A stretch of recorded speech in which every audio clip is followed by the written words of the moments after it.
पुढच्या घडामोडीकडे गुलामानं प्रतिक्रिया द्यायची नसते आणि गांडुळानं फणा काढण्याचा प्रयत्न करायचा नसतो, नाव न घेता उद्धव ठाकरे यांनी एकनाथ शिंदे यांच्यावर टीका केली। तर गुलामांनी 2022 मध्ये काय चमत्कार केला हे सर्वांनी पाहिलं। शिंदे आणि फडणवीसांचा नाद कुणी करू नये असा पलटवार भरत गोगावले यांनी केलाय। गुलामांनी प्रतिक्रिया द्यायची नसते हे त्याला सांगायला पाहिजे आणि गांडूळ आणि फणा काढण्याचा प्रयत्न करायचा नसतो त्याला कोणतरी सांगा। गुलाम आणि गांडूळ ही जी काय प्रतिक्रिया ज्यांनी दिलेली आहे ती त्यांनाच लागू होते असं आम्हाला वाटतंय।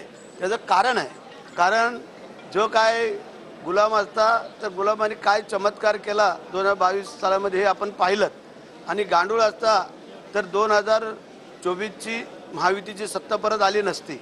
त्याच्यामुळे शिंदे साहेबांचा नाद आणि देवेंद्रजींचा नाद कोणी करू नये असं मला वाटतंय।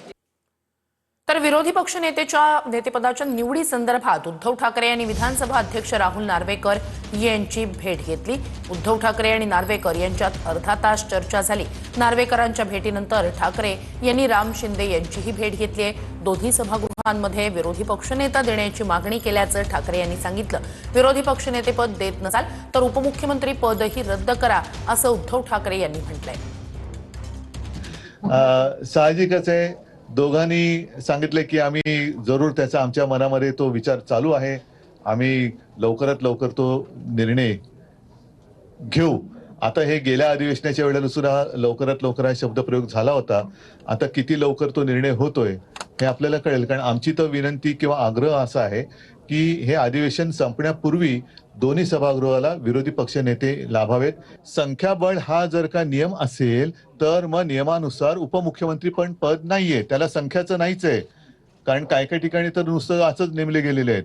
त्याच्यामुळे आणि एक नाही, दोन उपमुख्यमंत्री अशी, म्हणजे मग तुम्ही उद्या 40 उपमुख्यमंत्री कराल तर उपमुख्यमंत्री संज्ञाच चुकीची आहे, ती कायद्यातच बसत नाहीये।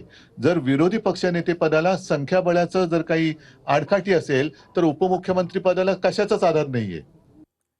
एक महत्त्वाची घडामोड आहे, मुंबई महापालिकेसाठी महायुतीचा फॉर्म्युला ठरल्याची माहिती सूत्रांनी दिली।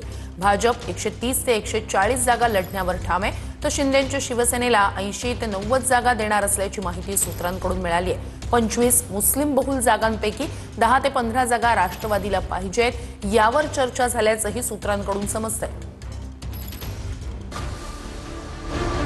महायुतीचा आगामी महापालिका निवडणुकीसाठी फॉर्म्युला ठरल्याची सूत्रांची माहिती आहे। रवींद्र चव्हाण आणि एकनाथ शिंदेंच्या बैठकीत प्राथमिक चर्चा झाल्याची माहिती आहे। अमित शहांसोबतच्या चर्चेनंतर चव्हाणांची शिंदेंसोबत 2 तास बैठक झाली। दोघांमध्ये पालिका निवडणुका महायुती म्हणून लढवण्याबाबत सकारात्मक चर्चा झाली। तर युतीसाठी दोन्ही पक्षांच्या स्थानिक पदाधिकाऱ्यांची समिती स्थापन होणार आहे। सूत्रांच्या माहितीनुसार भाजप 130 ते 140 जागा लढवण्यावर ठाम, शिंदेच्या शिवसेनेला 80 ते 90 जागा देणार।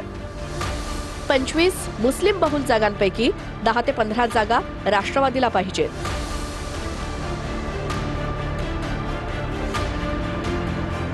मुंबई असेल किंवा ठाणा असेल अशा ज्या प्रमुख महानगरपालिका आहेत त्या महानगरपालिकेमध्ये वरिष्ठ लेवलवरती 100% युती करण्याच्या संदर्भातला निर्णय हा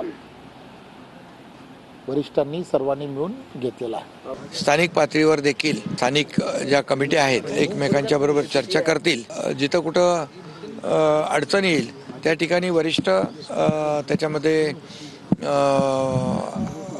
हस्तक्षेप करून तिथली अडचण दूर करतील। मुंबई असेल किंवा ठाणा असेल अशा ज्या प्रमुख महानगरपालिका आहेत त्या महानगरपालिकेमध्ये वरिष्ठ लेवलवरती 100% युती करण्याच्या संदर्भातला निर्णय वरिष्ठांनी सर्वांनी मिळून घेतलेला आहे। जे आता आम्ही काम करतोय महायुती म्हणून ते त्याचा परिणाम निवडणुकीमध्ये तर दिसेलच। शेवटी मुंबईकर हा शून्य आहे।